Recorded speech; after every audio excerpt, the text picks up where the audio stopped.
Hello friends, my name is Marines, and today I'm participating with Monthly Recommendations Group. July's topic is books worth a reread. I will leave a link down in the description to the Monthly Recommendations Group, which was started by Trina from Between Chapters and Kayla Rain. It's very easy to participate. Every month they give you a topic and you recommend books based on that topic. I got super excited when I saw July was rereads because I love rereading. I haven't found as many people on BookTube who are into rereading as much as I am. I remember when I first joined the community, I saw people challenging themselves or putting rereading as a goal, and it was very confusing for me because I have to stop myself from just turning to books I've already read and know that I will love, and encourage myself to read the things that are unread on my TBR. I just love revisiting books, and I find that it can be an experience that is as rewarding as discovering a book for the first time. For this list, I will be recommending 5 books that I think are worth rereading because you gain something from the experience. These are books that I think lend themselves well to multiple reading experiences. First up is A Visit from the Goon Squad by Jennifer Egan. This is adult literary fiction that is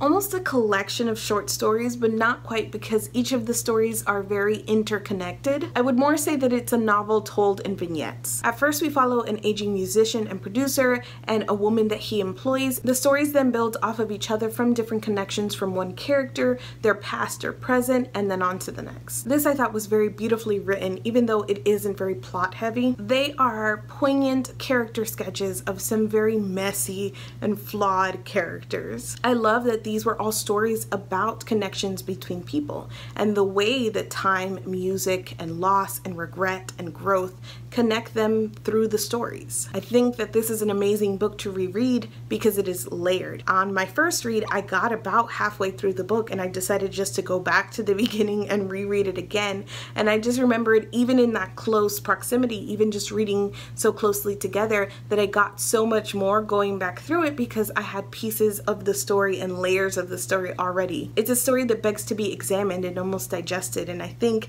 that those can be some of the best books to reread. Next up, The Fifth Season by N.K. Jemisin. This is an adult fantasy series set on an alternate Earth that is plagued by extreme weather and seismic events. Among the people who have adapted and learned to survive in this place are the people who can sense vibrations in the earth, and additionally there are people who have learned to harness the elemental energy and can cause or quell earthquakes. These people are obviously very powerful, and so they're either cast out or killed or employed by the government in a very restricted existence. The story follows 3 women. One is a secret origin, one is employed by the government, and one is a young girl who's being taken away to the capital to train. I'm sure lots of you guys have heard about this story on BookTube, and this is one of those books that for me personally, the hype was very much worth it. I put off reading this book for so long, probably because of the hype train and not wanting to be disappointed, and it was a little bit intimidating to me. I'm not sure why, but after I finished reading it, I was just kind of kicking myself for not having gotten into it sooner. I was so engrossed in this story and all of the ways that it explores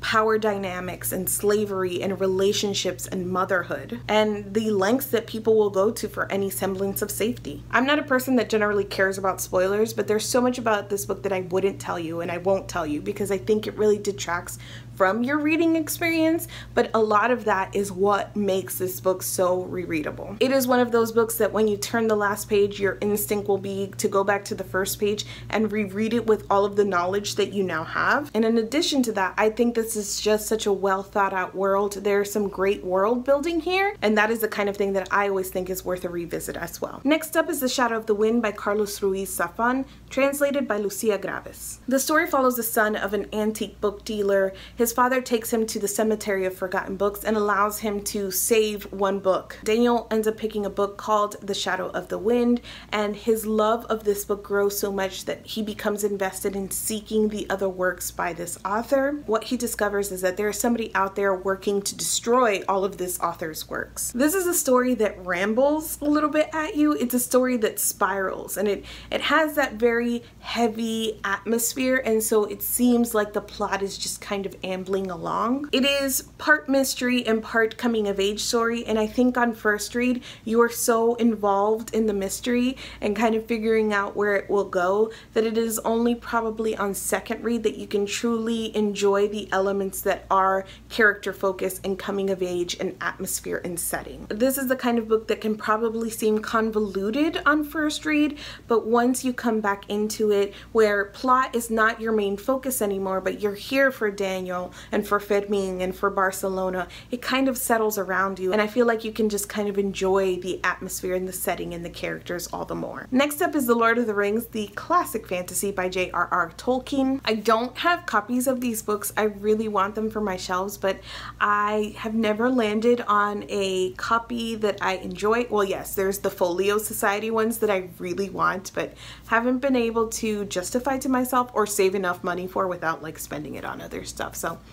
But anyways, the obvious reasons that these books are totally rereadable is because they are very dense, very description heavy, and very long. All of that means that every time you come back, you can absorb new details and new elements of the story. I think it also means that you learn how to navigate the story. You learn which parts you can kind of speed through, you learn where to slow down and really enjoy what you're reading. Like, is this about the trees and describing the grass, or is this the character action that I really want to read? Additionally though, I love fantasy stories that are told almost through travel. I think that when there is a progression of like stops that you're going on within a story, you can really start to look forward. Like, first they go here, then they go here, then they meet this person, and as you make your way through that story, it almost becomes like nestling deeper and deeper into a blanket. I don't know if that's a weird description, but it becomes comfortable, and the progression of the story almost becomes another layer that makes it a cozy read. I know that if you struggled with your first read of the story, the last thing you probably want to hear is to read it again, but I will say that I did not enjoy this when I first read the book,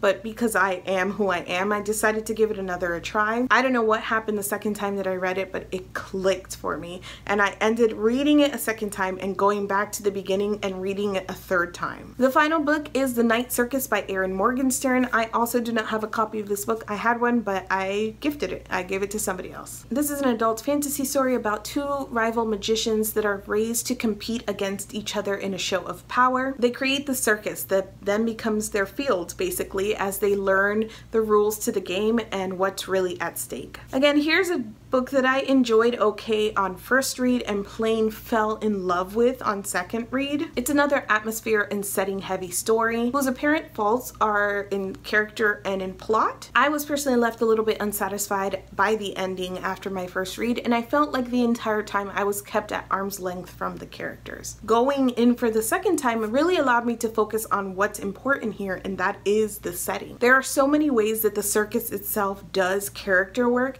and it reveals a lot about the people who create it. That disconnect I read on first read really ended up being this hazy, dreamlike atmosphere that the author very expertly creates in her story. I don't know many people who didn't at least end this book without wanting to go to the circus. In a way, you can, again, by rereading it, and I think it's worth it if just go in for the circus again, and I think that you might be able to see more of what it reveals about the plot and the characters. That's it for me today. If you have read or want to read any of the books that I've mentioned, let's chat down in the comments, and let's also talk about rereading. Let me know if there are any other rereaders out there who enjoy it as much as I do. Thank you so much for watching this video, and I will see you guys soon. From the